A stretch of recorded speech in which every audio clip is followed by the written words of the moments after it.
রাতের ঘুম চড়া দামে কিনে নিয়েছে বোবা দুপুর। ঘুমোরেরা পা বদল করছে, তাই আজ সারাদিন বাজেনি কোনো নূপুর। উত্তর না আসা চিঠিতে আমি বারবার লিখে রাখি সেই একই ঠিকানা। ঠিক প্রেম নয়, কিন্তু প্রেমের মতো দেখতে একজন কেউ থাকে আমাদের জীবনে, যারা কোনোদিন সম্পর্ক পায় না।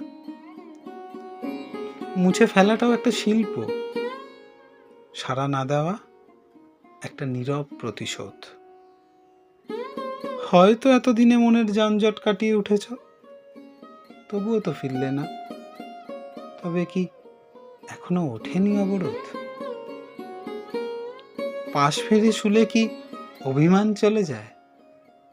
গভীর রাত কি স্মৃতির সাথে বিশ্বাসঘাতকতা করে? চতুর প্রশ্ন উত্তরের খেলায় আমি বরাবরই আনাড়ি, তবুও তোমার অলিক চোখের জিজ্ঞাসার সামনে আমার দাঁড়াতে ইচ্ছে করে। শব্দদের বাঁধ ভেঙেছে, এইবার ভাসিয়ে নিয়ে যাবে সব। তুমি তো এইভাবে ভাঙনি কোনো দিন, যেভাবে দিনের শেষে ভাঙতে থাকে পাখির কলরব।